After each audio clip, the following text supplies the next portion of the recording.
and dying in your beds.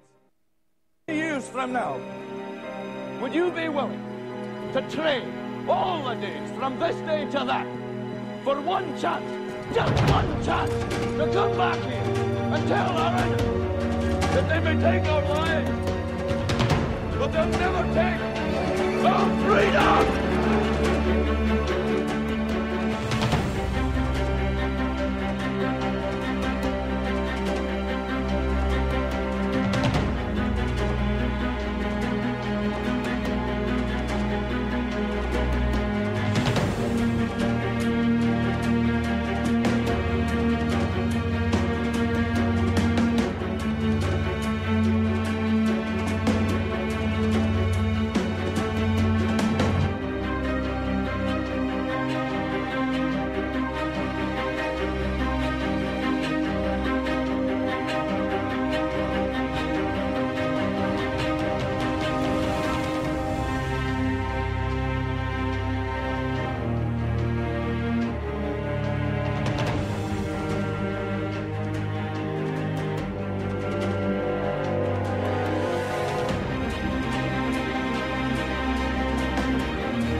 Welcome to Anti-Tyranny News with Radio here on UCY.TV. Thank you for joining me this evening, and sorry we had a outage, so we were down. But we are back, and we will continue with what would have been the live broadcast already going, but no worries, no worries. Except one, this is just recent. And I have it here. I have two sources, Fox News, Truth and Media. Fast-track authority passed the Senate, awaits Obama's signature. Oh, yeah. This is something that really should have people worried. Here it says, on Wednesday afternoon, the U.S. Senate voted to approve fast-track authority. The approval is a major victory for President Obama, big business, and corporations across the globe. After voting to end debate on Tuesday, the Senate voted 60 to 38 to approve the controversial measure. President Obama is expected to sign the bill into law immediately. The House has already passed the measure with support from Democrats and Republicans. The approval for FTA by Senate is related to the push for the Trans-Pacific Partnership, TPP. The TPP is one of the largest trade agreements in history involving the United States, Australia, Brunei, Canada, Chile, Japan, Malaysia, Mexico, New Zealand, Peru, Singapore, and Vietnam. The nations have been negotiating the deal since 2005. With global resistance growing since 2012. Supporters of the bill say it would mean more jobs and a stronger America. Critics say the bill will give corporations loopholes to escape accountability and empower international bodies, overriding national sovereignty of the signing nations. And this is exactly what happened to Britain and all the EU countries. So don't fool yourself. Think, oh no, we'll be okay. Yeah, that's what they thought too. Except we had a chance to stop it, and I really think the push wasn't there.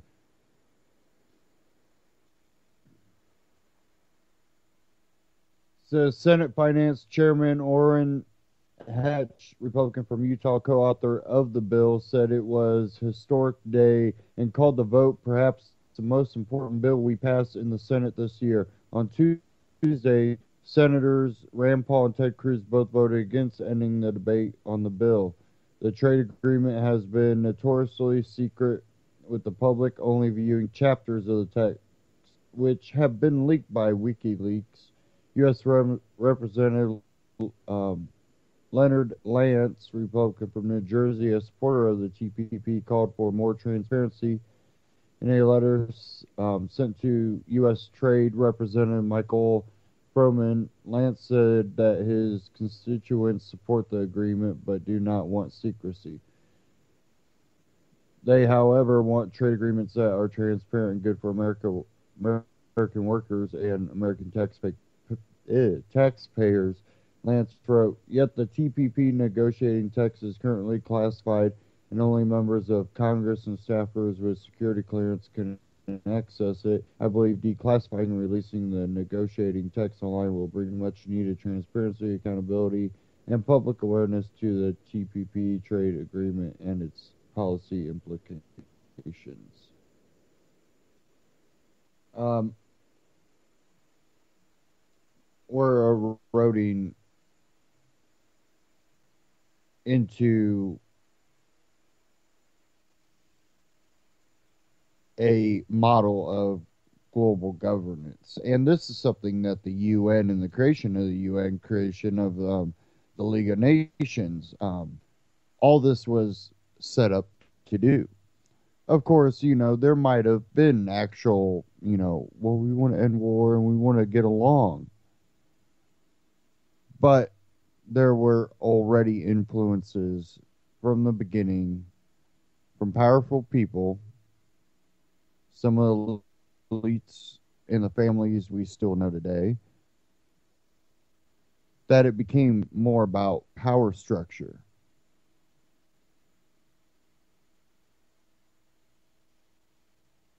Because, well, if you keep a public in a state of impoverishment, you get to that point where, well, you can escape the turmoil. You can go to your little gated communities and you will shit on everyone. You'll literally just shit on everyone. And I think that these moves, it's not a complete global government, but these are moves that are being made.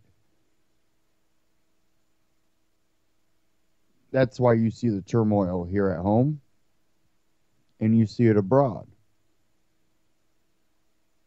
And to make sure that they can have what they've been trying for years is to get other countries to come along, rally your people behind us going into these countries or fighting these people. Because you're benefiting and you need to, get the slaves out there to fight these wars for our benefit.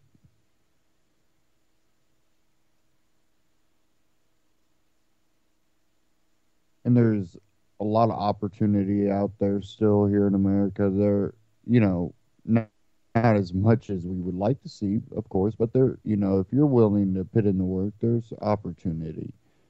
And it's going to be hard, grueling work, but there's opportunity. You do have a sense of freedom, but when we look at, well, you get these global governance going on, and when you tie UN to a lot of this stuff, and you look at what's going on and the push here at home against firearms, the United Nations, push to disarm citizenry.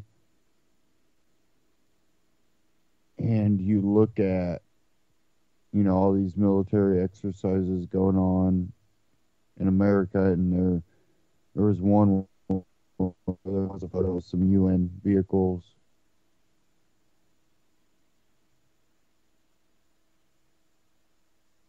At least they said it was UN vehicles. I don't have it up right here. But, the style that everything is going, it seems to point towards a direction that, they do want to, go after anybody that believes in freedom or has tools to gain freedom. And that goes for a lot of people as well. There's a lot of people that have wealth that they're going to take. They're not going to let you continue down this road. That there's going to be turmoil when all of this sets in place, and we've seen it in other countries with the EU and what's going on with Greece. Excuse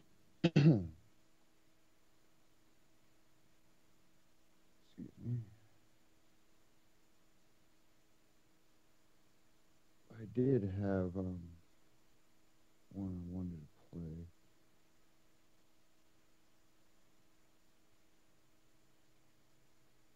Give me a second here.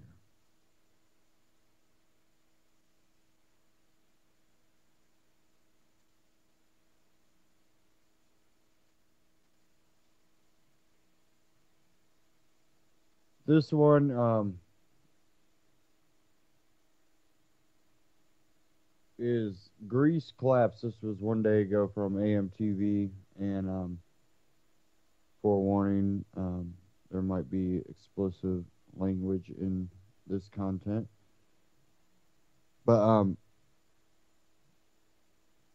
he put out one about Greece's economic collapse continued, and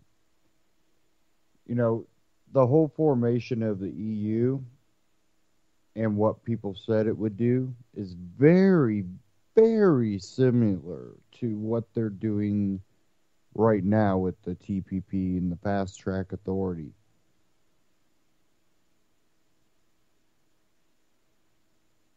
And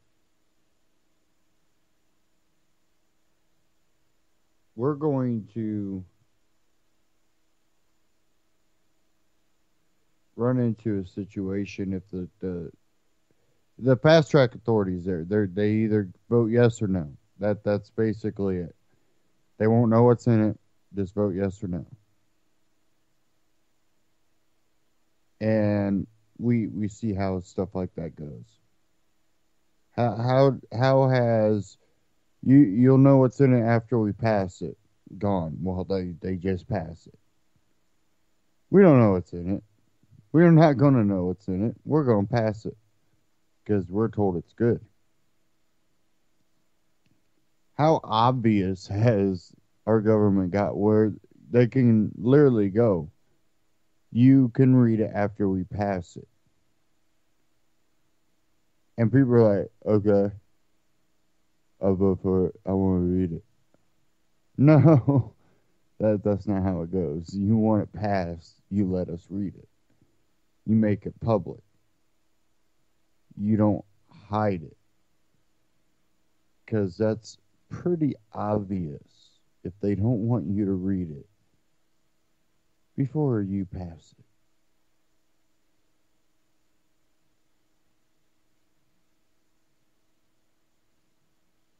Give me a second, I have a problem here.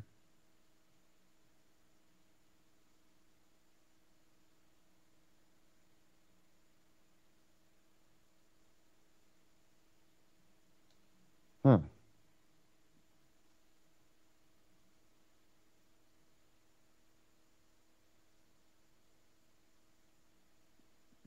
Give me another second here while I try to fix this here.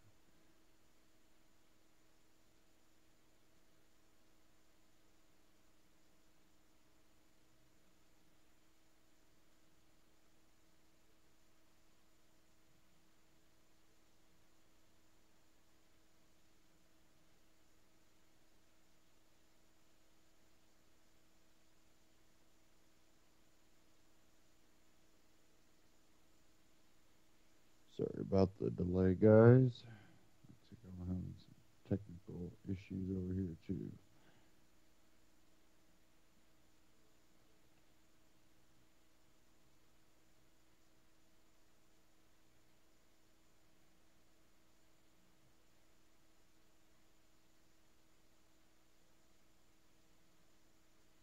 Hopefully this fixes that issue.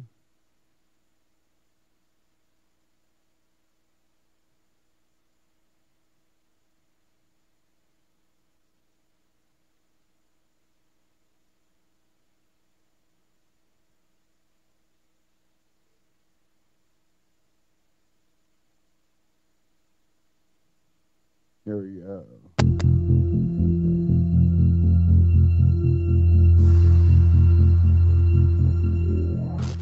Get the ultimate in body armor protection from Fortress Survival, LLC. Get this multi-cam plate carrier front and back, 2 10x12 level 3 trauma plates, 2 6x6 side plates, all level 3 NIJ lab certified. High quality performance, hardcore protection for the ultimate prepper and survivalist in your family. Hard hitting! Fortress Survival, LLC. Get all of your body armor and survivalist related supplies and gear from Fortress Survival. Click the link below right now. Hey everybody, I'm Christopher Green. You're tuning into AMTV Alternative Media Television. It's Monday, June 22nd, 2015, and the Greece Extend and Pretend campaign continues. Isn't this unbelievable? They constantly tell us there's a deadline. There's a deadline on Monday. There's a deadline on Tuesday. There's a deadline on Wednesday. There's a deadline this week. There's a deadline a month from now. And then they constantly extend and pretend. This tertiary round 3 bailout being considered by the Troika, the ECB, Angela Merkel. What are they going to do? Tsipras, the new Syriza leader, is he able to negotiate these bailout terms, potentially raise the retirement age of the citizens of Greece, men and women? Potentially, will this affect their pensions? Will it affect all these social programs? What will the Troika do? What will Angela Merkel do? You know, at the end of the day, they're going to politicize this event. Again, they're going to constantly extend and pretend it. I think they're going to come to some kind of additional agreement and then politicize those terms.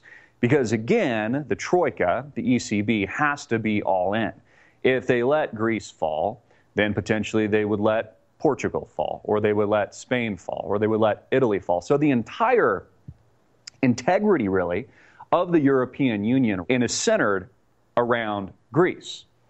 So should Greece stay or should it go? Well, it should go. They should revert back to the drachma. They should fall out. It should be a Greek tragedy. It should be the Achilles heel of the European Union, but I don't think the Troika is going to allow it, at least in the short run. Again, the Troika has to be all in this scenario. The European Union, the ECB, has to be all in to provide that assurance for the capital markets, to provide the assurance to Wall Street here in the United States of America. Now, of course, this will end in chaos. This will end in systemic collapse, but I believe it will end with the entire and total destruction of the Eurozone itself. Not just Greece, not just a single nation, but all member states. I believe there's 19 in the Eurozone, all tied into the single currency. And you see, Greece's problem, really the only problem they have is they can't print their own debt. They can't issue their own currency like the Federal Reserve here can in the United States of America, or the ECB can do with the euro. Because they can't independently print their currency into infinity, that's the only reason they're running into too much debt, and they can't make the interest payments on the old debt.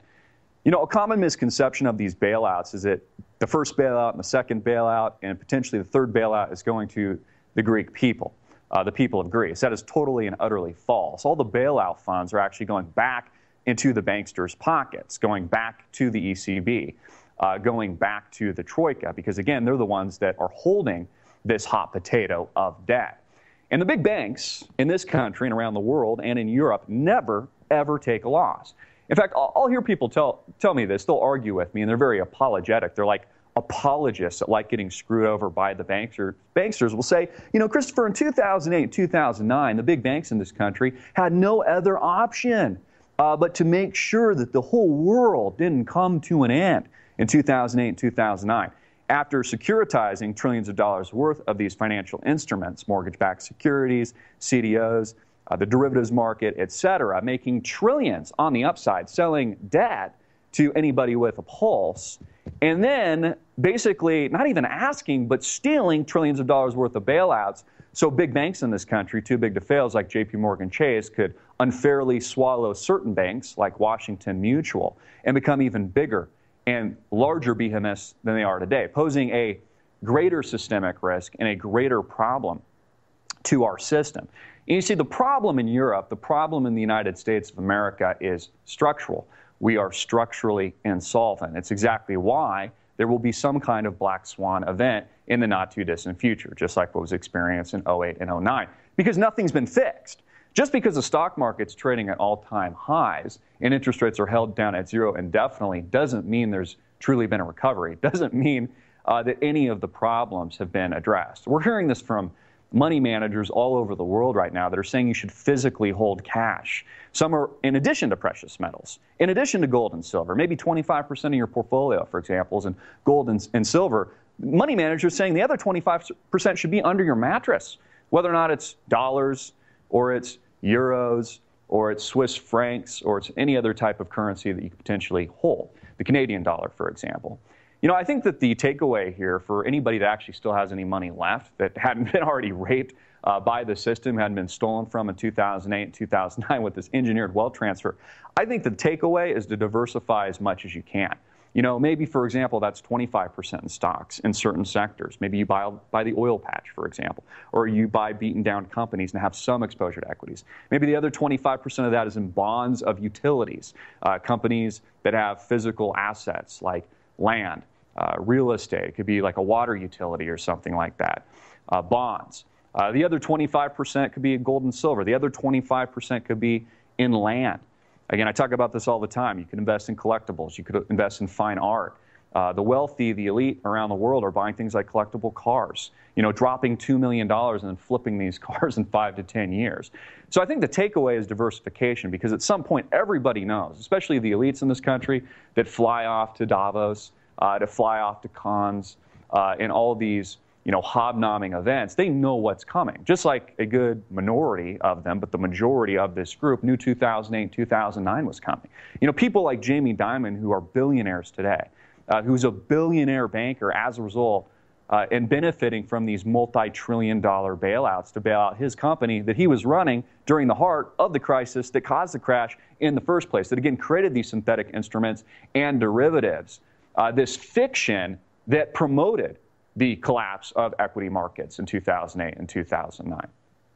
You know, I also see bonds rallying once again. I think the Treasury market, even though that's, you know, the worst investment to own long term, I think the Treasury bonds will probably rally again, just from sheer demand from a potential black swan event taking place in the not too distant future. So diversification is key, folks. The structural problems haven't been solved. It's only gotten worse. There's only more debt on the balance sheet of the federal government, of the Federal Reserve. The problems are only worse. And we're seeing this culturally.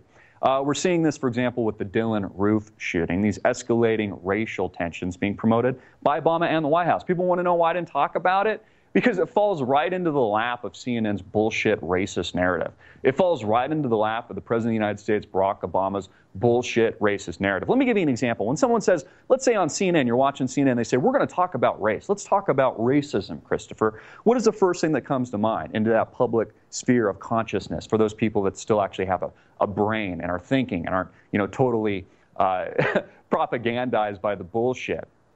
Brain not turned off. The first thing that you think about is whites attacking blacks. That's how they've built and created the narrative. You don't think about blacks attacking whites. That was actually something Dylan Roof was right about. He said he couldn't understand post the Trayvon Martin trial and post that tragedy why the mainstream media didn't report on the countless acts of violence and murder, grotesque acts committed by blacks against whites. And the reason is it doesn't fall into the laps of the racist agenda being pushed by the mainstream media, the racist agenda being pushed by Barack Obama, who dropped the N-word on a podcast. This is headline news I saw on CNBC before making this video. Again, his goal is to incite those cultural racist tensions. It's the same goal of the mainstream media. It's the same goal of CNN. It's why there was so much fanfare and there was a media circus around Trayvon Martin and George Zimmerman, for example, and the countless other cases we've reported on over the past several years. It's why those marginalized in our society, that by the way are on drugs like SSRIs and other types of drugs, et cetera, being issued and promoted by big pharma, profiting in the billions and billions of dollars, people like Dylan Roof are cracking. It's why we see society cracking. Nobody wants to talk about that. Nobody wants to talk about what this says about our society, that these people are a reflection of this diseased society. Playing violent video games. Nobody wants to talk about that. The fact that most of these video games basically equip you with guns and bombs to murder people in a virtual world, and then people take this into the real world. Or we look at violent movies like Django Unchained, for example, which is hugely popular, and other movies that are up for Oscars and win Oscars based solely on gun violence, for example. But you never hear the Obama administration attacking Hollywood. You never hear the Obama administration attacking the video game industry or anything like this. No, they just continue to build the racist narrative that blacks are oppressed in this country. Even though we have an African-American president, even though I think most people realize that there are good blacks, there are good whites, there are good Asians, there are good Hawaiians, there's good people of all races, cultures, religions, etc. We should be past race at this point. So why does the mainstream media keep bringing it up? Why do they keep inciting these tensions? Why does Obama continue to try to divide and conquer America? Well, it's because it's a tactic. It's a strategy. It's a control mechanism. Basically, again, to divide and conquer the people, to distract the masses from the real atrocities occurring. Illegal wiretapping and spying, courtesy of the NSA, illegal anti-constitutional wars overseas, a new Cold War, an arms race, all this propaganda being spewed by the White House, their press corps, and the Obama administration regarding Russia and Iran and the nuclear program and nukes. All of this leading to war. I mean, people want to know, where does this lead? How does this unfold? It unfolds in war. It unfolds with a reset. What happens when the European Union finally disintegrates and collapses, and Greece needs a fourth, and then a fifth, and then a sixth bailout, and then a seventh, and then an eighth? At some point, it's all going to end. And it's exactly why I think the Troika goes all in with Greece. Again, when this thing finally unravels, the entire Eurozone is going to unravel at once, and that's when they'll integrate the New World Order. That's when they'll integrate this new system, a new currency, very likely could be digital, a new solution to the problem that caused the original problems. Well, the people, if they're blinded by the actions, may be so engrossed in this artificial racism being created at the moment, they might not even understand why and how this is taking place. They'll essentially give these bankers, Wall Street, and Washington politicians even more power post the next collapse. That's what's totally insane to me. That the masses will apologize for these criminals, say, well, they had to do something to save our system. They have to do something to save the Eurozone, while they roll over the peasants, while they roll over you and me, while the middle class is utterly destroyed. The elites know this. They talk about it all the time. There is no middle class left in America. It has completely been and utterly rolled over. That's what the giant wealth transfer was in 2008 and 2009. The engineered bailouts, the engineered collapse, etc. These same institutions are the ones that caused it. And they're the same ones we're supposedly trusting to provide the solution while they reap all the profits. They reap all the gains. I mean, it's absolutely unbelievable. You know, no wonder we see riots in Greece. No wonder there's 20% unemployment, not just in Greece, but here in the United States. Real unemployment rate, just like Donald Trump says, is arguably 20% here in the U.S. No wonder China's kicking our ass. No wonder the USSA is insolvent. No wonder the Federal Reserve has, what is it, $4 trillion or something like that on its balance sheet. No wonder the Fed is the buyer of last resort and providing all liquidity to financial markets with quantitative easing to infinity, ad infinitum. No wonder the European Union is considering a third bailout for Greece. Like there's some kind of hardline negotiations going on. They know exactly what's going to happen. This is all just politicization of the event, if I'm saying that correctly. It's all bullshit. It's all smoke and mirrors being sold to us. Again, Wall Street continues to profit from it. The people continue to be hurt by it. And most in America, this I find so sad and internally demoralizing, are apologetic to these same people that are their rulers, that make up the ruling class, that make up the kings and queens that now run and own Washington, D.C., people like Barack Obama, people like Hillary Clinton, more eager to get involved in the race war that CNN's promoting and that Barack Obama is promoting than they are to open their eyes to the real truth, to what's really happening in the United States of America today. The fact that our freedom is being absolutely and totally destroyed. It's being taken from us in a blink of an eye. It's time we wake up. It's time we realize that we have all the power. It's the people that these elitists are afraid of, the bankers and Wall Street and the politicians are afraid of. It's exactly why they're using these scare tactics, and they're using racism as a strategy. And the President of the United States is dropping the N-word live on national television, or the podcast he was on, again, to keep you distracted, to keep the people fighting each other, while they engineer and promote their own specific agenda that solely benefits them. Not America, not the people, not me, and not you. I'm Christopher Green. Get this video out everywhere, make it viral, hard hitting it in your face, and click the link below to support our sponsor. Christopher Green, AMTV. Check him out on YouTube, AMTV on YouTube. Okay, give me a second here. Okay,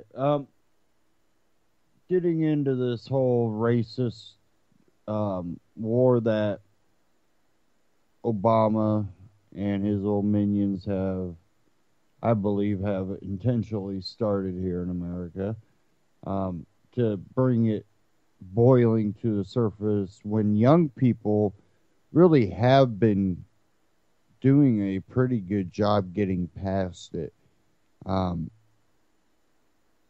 I know from when I was a young kid to now as an adult, interracial couples are not abnormal. You see it a lot of places, really everywhere. And it's not something brewing. And I know there are areas, there's areas everywhere where, white people are not allowed. And, that's racist in itself, just as places where white people, black people are not allowed, Mexicans aren't allowed, Asians aren't allowed. No, it's all racist. But that happens everywhere. That happens in every country.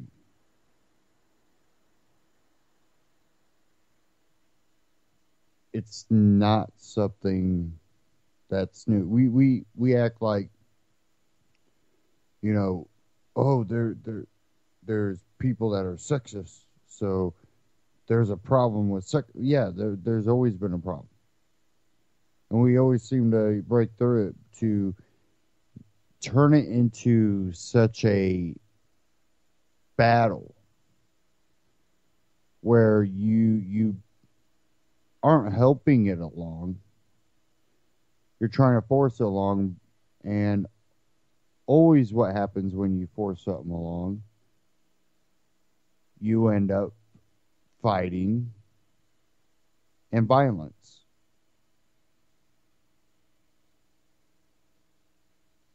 The ends don't justify the means. And it's funny because you'll see some of the same people that do this and then talk about, we should be anti-war. Whether you are fighting with another country or starting violence in your own community or surrounding communities,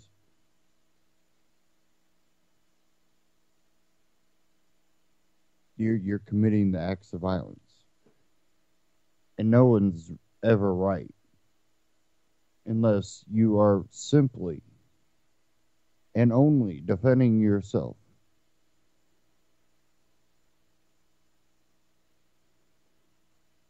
Now,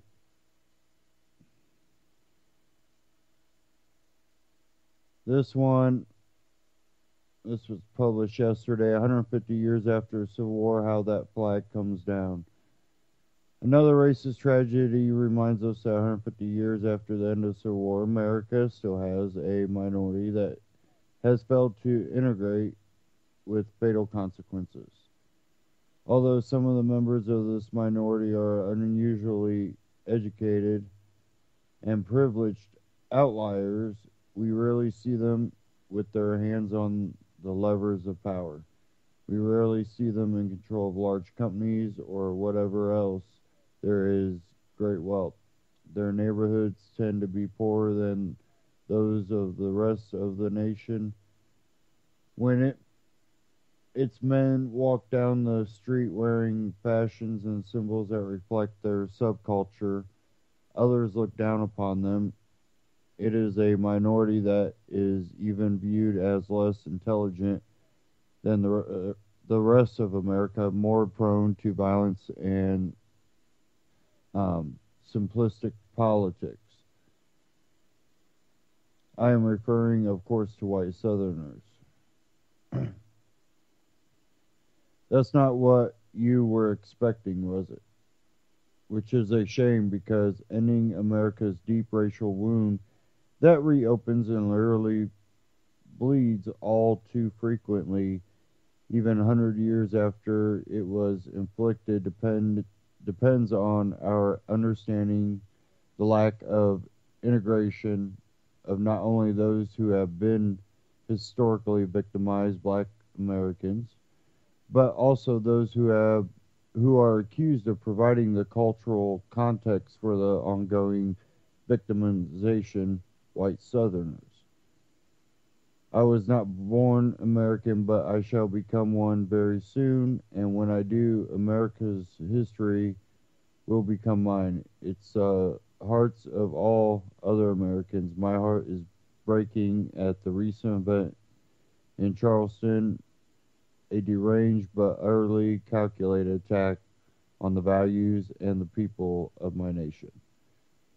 In recent episodes of The Daily Show, Jon Stewart really expounded on the tragedy. We have to peer once again into the abyss of the depraved violence that we do to each other in the nexus of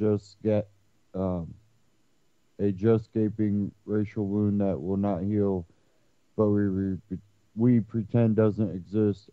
I'm confident, though, that by acknowledging it, by staring into that and seeing it for what it is, we won't do jack shit. John rightly pointed out that if any attack could ever properly be called a racist attack, it was a murder on Thursday of 9 churchgoers in Charleston.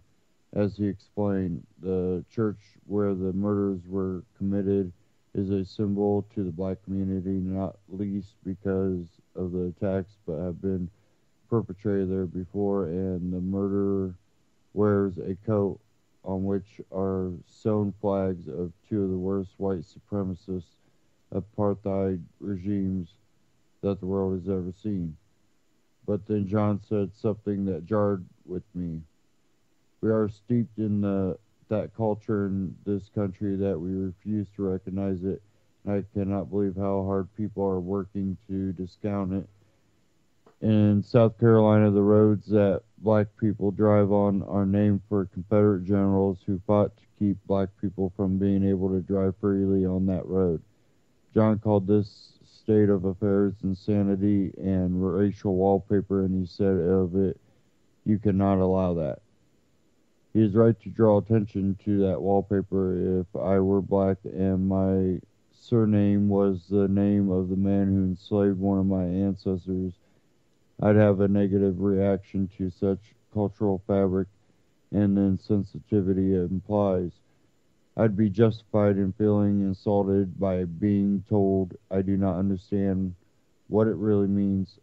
I'd be right in thinking that a little humility and grace should be enough to stop people insisting on flying it higher over the state I and my enslaved ancestors called home. But disallowing it is very different from understanding why it is there. And unless we do that, nothing will ultimately change. Indeed, telling people that we can't have or mustn't do something usually makes them want to have it or do it even more. The fundamental question is not how will the flag be removed from Southern flagpoles, but how it will be removed from Southern hearts. I don't believe that most Southerners who vote for the Confederate flag to fly above their building or roads to carry the name of Southern generals want to see the deaths of African Americans. Yet it is surely easy enough to see how those things exacerbate a very troubled situation. Why then do so many basically decent people insist that they remain? In my native land, England, roads are named for people good and bad, and history is checkered, as is every nation's history. England chopped off the head of a King Charles I for his utter tyranny, but now nevertheless recognizes that same king's importance with a statue in the capital city. We revere by popular poll Winston Churchill, who saved our nation as the greatest Briton, while admitting that he didn't get everything right, was an imperialist, and especially early in his career made catastrophic decisions that resulted in the unnecessary deaths of tens of thousands of people. We recognize the evil done by Brits who enslaved and the good done by Brits who ended slavery, but we don't think that members of either group are defined just by the way or by their view of that issue. We acknowledge that in many places the British Empire was about dominating other cultures and people, something we entirely reject today, and yet we appreciate the greatness of many of the achievements of the men who were involved in building it. A greatness which, if the names of places and mountain monuments in India, for example, are anything to go by, even the victims of that dominance can still appreciate. In short, a mature society realizes that the present identity of all its members depends on every single bit of its history, the bits of which today we are ashamed as well as the bits of which we are proud. Publicly recognizing the importance of all those actions, events, and decisions, and even celebrating them as part of who we are, does not mean that today we agree with the values that justified them at the time. But if we ignore them, or worse, bury them, we can neither unite as one people nor truly learn from our mistakes. It is human nature to seek an identity that connects us to our peers, tribe, nation, and our place. That such identity is always found in shared history. You can't throw out history without atomizing and ultimately demeaning the individual. American Southerners, like all people everywhere, have a deep yearning to own their history, in which their identity lies, and find ways to take pride in it.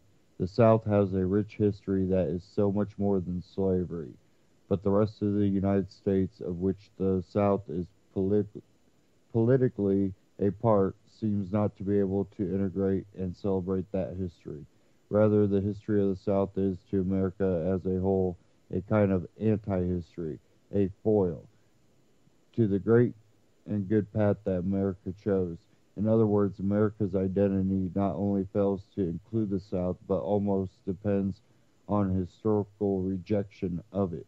One might say that Yankee America, the winners of the Civil War, has engaged the need to end the segregation of historic racial other African Americans, but not the need to end the segregation of a culture and moral other, the formerly guilty South. As someone who's been welcomed to the United States as an immigrant for now more than a decade, I've learned much more by osmosis about its civil rights history and black leaders than ever I've learned about the South. Indeed, most all I've been exposed to about the South is what was going wrong with it, all the bad it ever did, where the larger American story is the celebration of the South as more than slavery, as an American subculture that has its own beautiful stories and complexity, love, heroism, and ambition, which all societies everywhere are built on. A notice that in modern America it's not generally acceptable for well-meaning, educated, mostly white Americans to generalize negatively about African Americans, but it is acceptable to jokingly put down Southerners as in some way morally, politically, or culturally backward. often with the implication that their moral, political, cultural backwardness is a kind of watered down version of whatever allowed slavery to happen in the first place. But another way we appreciate that African Americans as a group were historically otherized by our nation, and we admit our national and moral responsibility to address the consequences of that fact. But when it comes to white South otherization, it is still acceptable.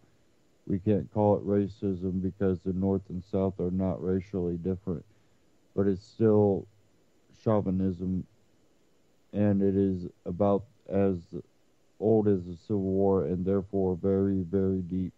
Moreover, it is harder to shift because it is sustained by a moral judgment against the people who are otherized, whereas African Americans may suffer otherization today because of an injustice against his people in the past. The Southerner suffers it today, but because of something supposedly still blameworthy about his culture. We may not have fully accepted and integrated our African American communities, but most of us at least realize the need for it and essentially justice of doing so. But in a way, 150 years after the Civil War, the nation is even less able to integrate the white South because its people are still seen as heirs to ancestors with blood on their hands, and so America at large demands the impossible of America in part, that today's Southerners repudiate and bury a past that A, they had no part in making, and B, will always be their past and therefore part of their identity, whether they deny it or not. In our nation, if our nation ignores at best or simplistically rejects at worst the rich history of a part of itself, then how can those who identify with that part of the nation find an identity within that nation? Simply they cannot. Rather, they will do what all conquered cultures do the world over. They will grab on to the symbols of what was taken from them when they became subjugated. In 1861, the otherization of the South by the North was literally and obvious, coming in the form of bayonets and artillery. Most Americans regard that as timely and justified, but to the extent that Southerners are today held as backward and are still being otherized, and like all minorities that are otherized for extended periods, they have come to own that otherization just as African Americans have come to own the derogatory labels. Ugh, I can't even speak today, sorry. Um, that whites used to use against them, but today may not, celebrating the symbol of their otherness as the only thing that they have.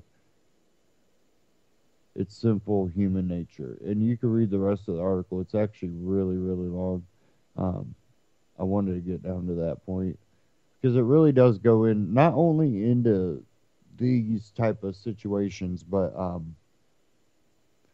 goes into, trying to discuss things and actually, there's always going to be a middle ground. It's when the sides want to really push beyond that.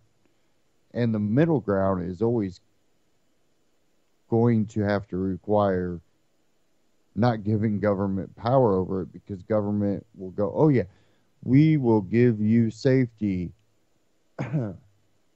Not really. It's not going to happen. What they will do is take your rights away and claim to offer you safety, and they'll show up to file the report on whatever happened that they failed to provide you with that safety. I don't know of anybody that thinks there's cops, I won't get robbed. There's cops, I won't get raped.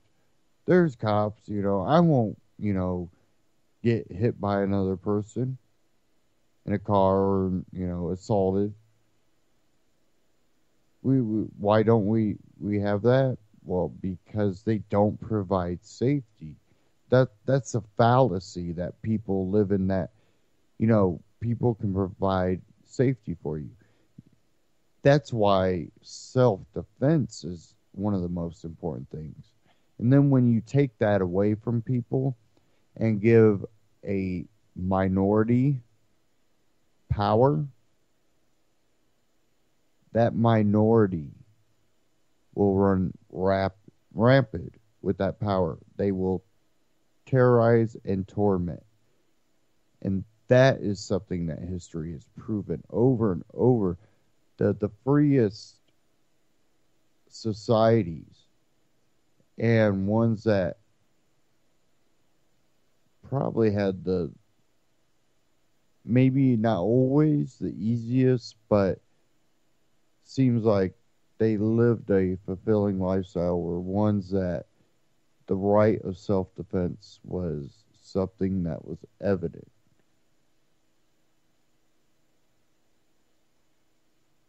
Other ones, even though they might have grown to this greatness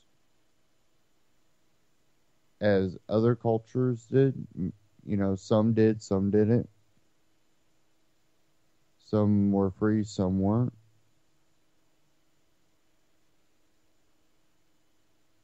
They overgrew. And I think that's where we and many other nations are. But they became so big that they collapsed themselves. They overextended. And, this is something that our founding fathers realized. The entangling alliances,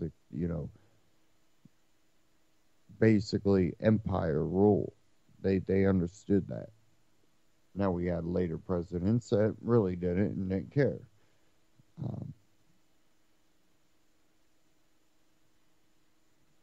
It gets to a point where, we have to look at, what are we doing? We're dividing and conquering. You think if you go, we don't like Confederate flags, we shouldn't have to see them.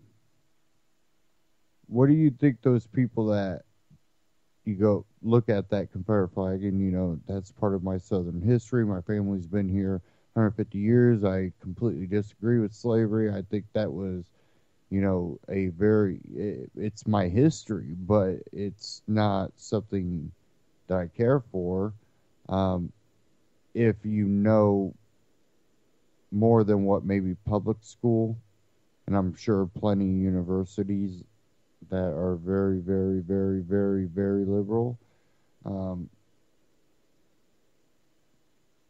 when they teach it, they don't talk about this was a deeper issue before the slavery came to the table, about the South and states getting to choose. That's why each Southern state, they didn't, separate. You didn't have, just the Confederacy Army. No, you didn't have just the North Army. They were, you had the Indiana 30th. Or, whatever different, units there were. They represented their states. And we got to remember that there are a lot of Southerners that are black that see it as a part of their historical background. And there was one college student that it was kind of one of those, twist stories that came out that, college student asked to remove a rebel flag from dorm window because it was a racist flag. Turned out the gentleman was African American.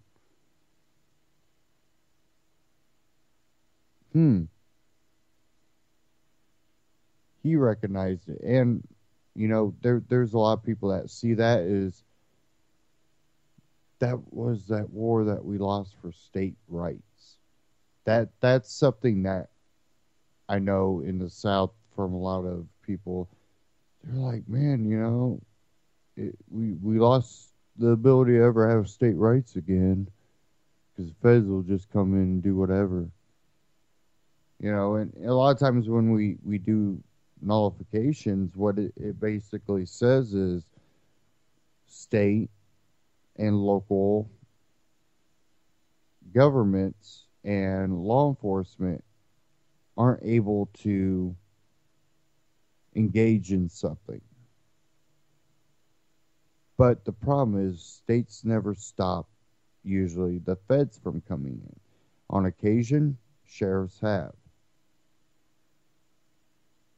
But that's where the big problem is. And, you'll see a lot of times where people will have feds come in for something that the state has legalized. The state doesn't, local doesn't involve themselves in it, but the feds can come in.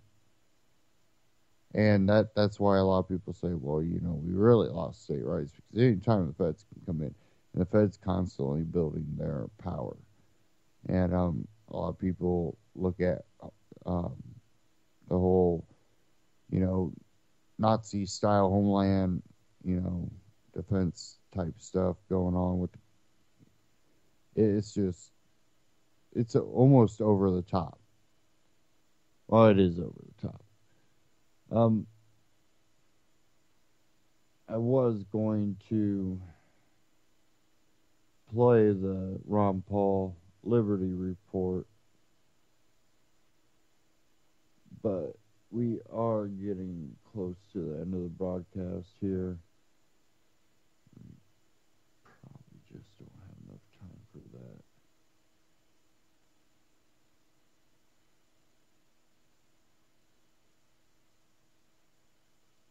Yeah, definitely don't have enough time for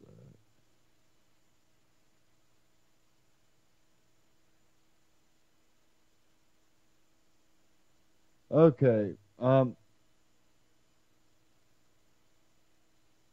had something here. I'm trying to bring it back up. I had to close everything out.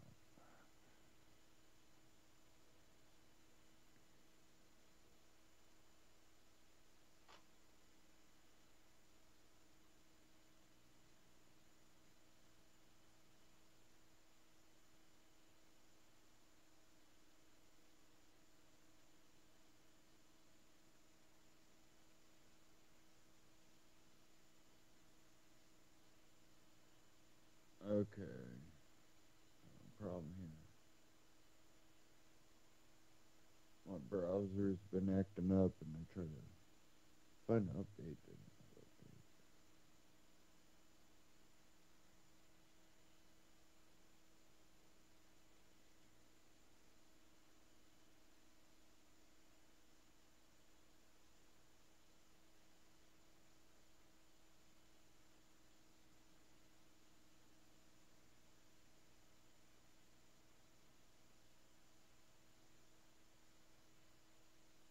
Sorry guys. I have an issue here.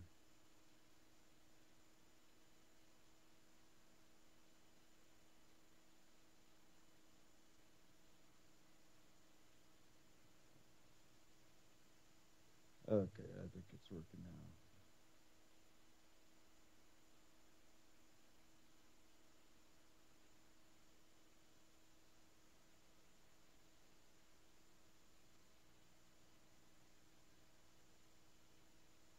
Okay, I have one here.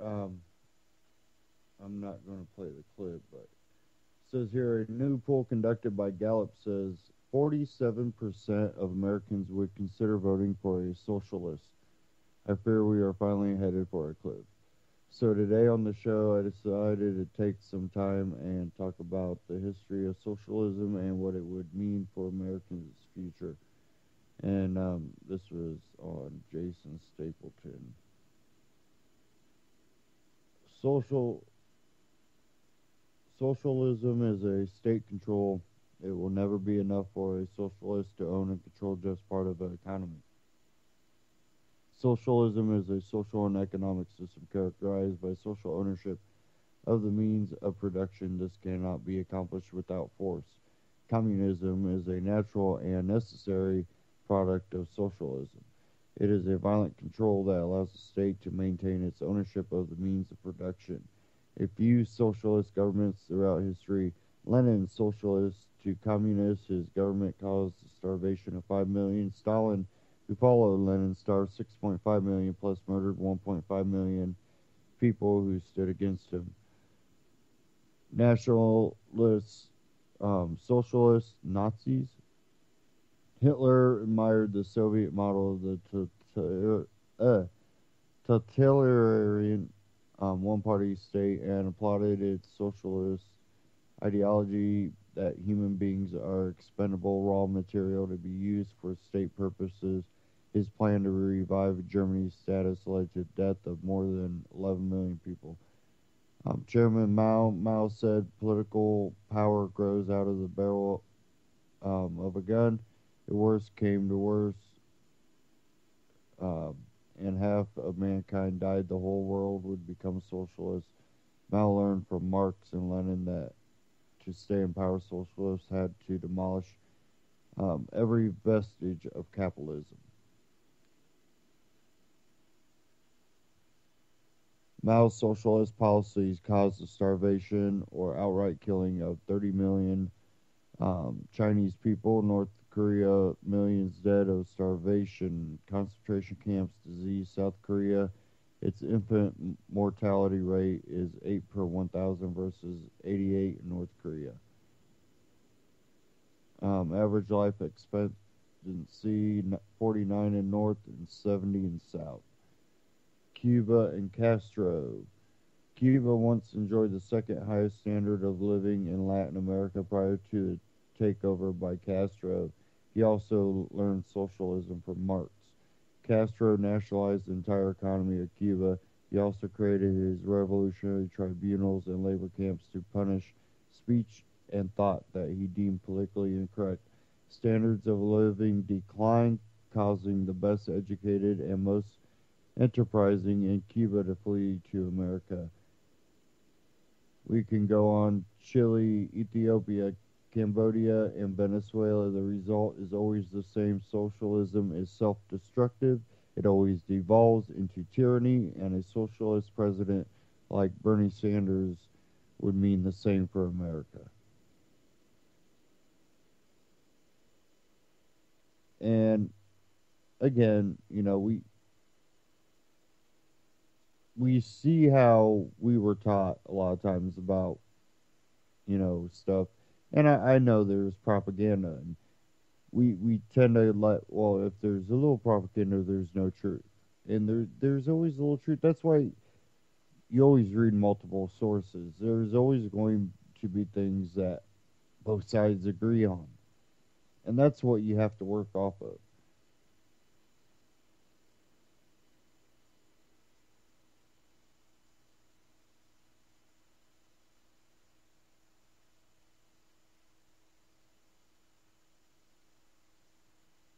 Okay.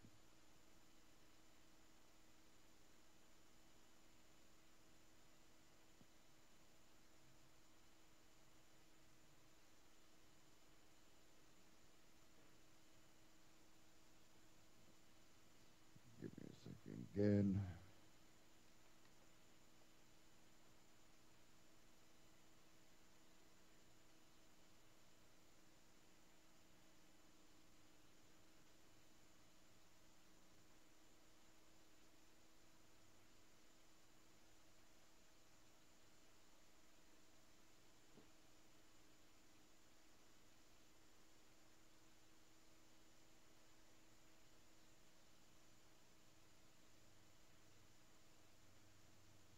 Okay, I have one here that I got out of the blaze, went across my news feed. Just watch Dem councilman's stunning reaction to community pushback on restrictive anti-gun proposal.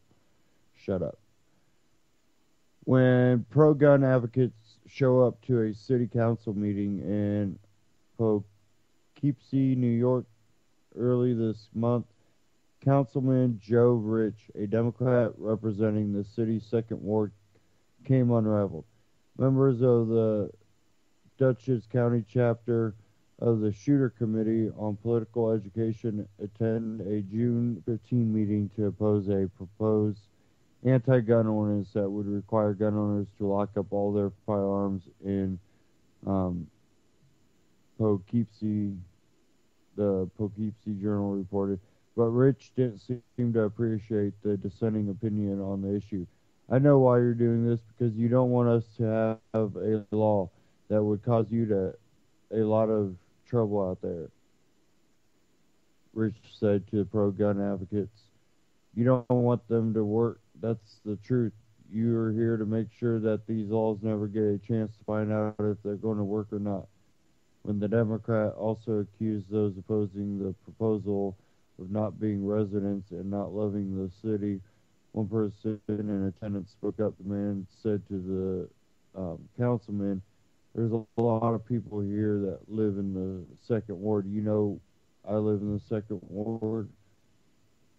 Of course, Like 7 signs of aging.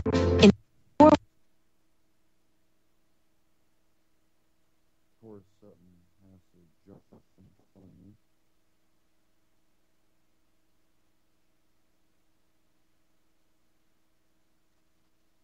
I don't even know what that was. It said here, quiet, you're not recognized. Rich shouted, shut up, you're not recognized. I'm tired of having people from the audience interrupt me. I've listened to all you people from 5 p.m.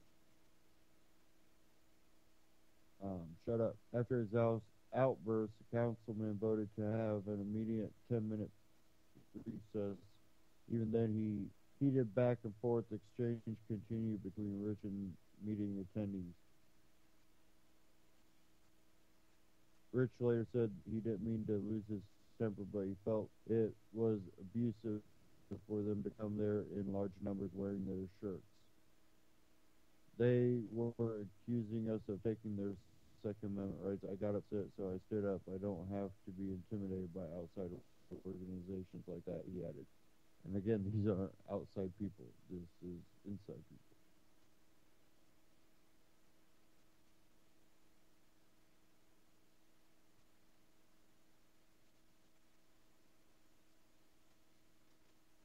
And people like this should not be in office. These people are either lying or unintelligent, honestly. Because if we know history, we know what this leads to. A tyrannical government. When they're the ones with all the guns, you think you're going to be safe. You think that they need you to give them permission to do anything. I bet you they need you, though. You probably look like a piece of machinery to them. What are you going to do? Stand up? And that's another thing why, you know, the military tends to play a big role in these revolutions, because if you can get enough of them to go along with it, then you win. And that's what the establishment hopes on. Why do you think Obama's been, you know, replacing generals and stuff? Come on. You get this fast track. They pass fast track. Why do you think they won't pass the TPP? Come on. You know, that's fast to find out what's in it. Bull crap. And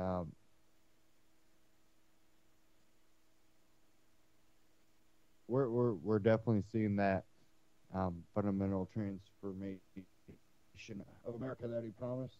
I don't think it's what he thought he meant at the time, but I'm sure a lot of people are realizing it now.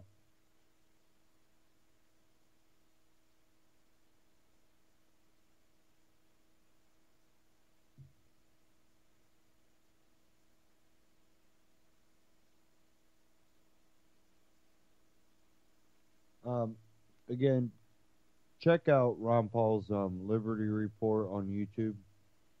Just type in Ron Paul Liberty Report, and he has one up there.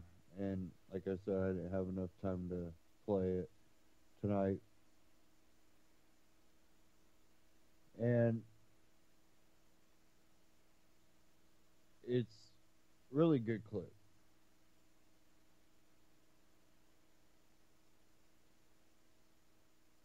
And it's titled "One Person Dead, a Tragedy, a Million Dead, a Statistic."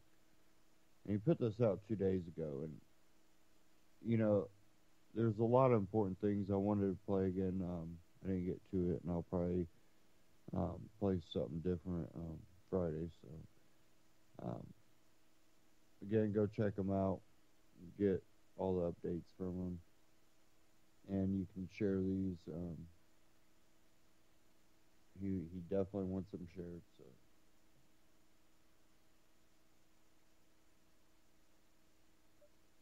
There's the other side of this.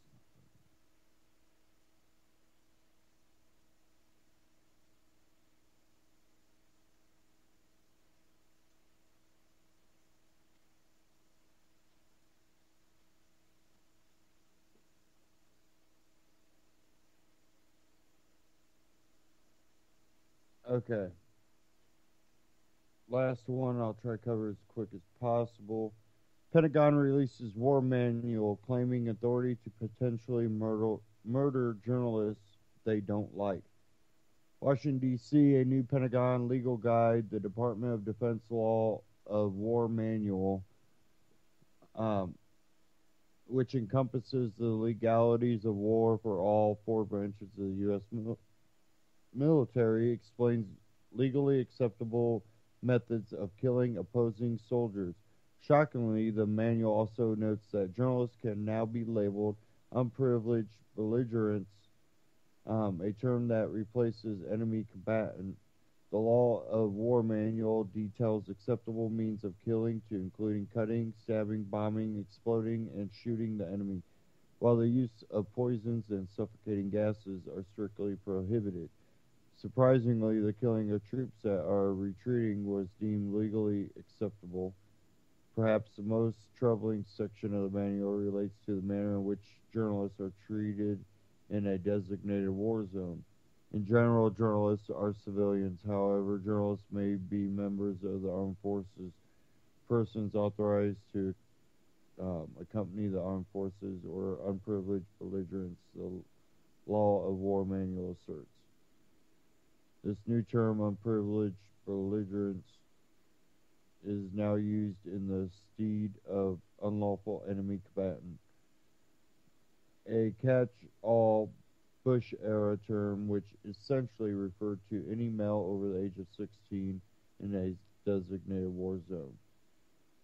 Ambiguous terms such as these are meant to provide legal cover so that the U.S. military can essentially kill innocent people without facing any legal repercussions.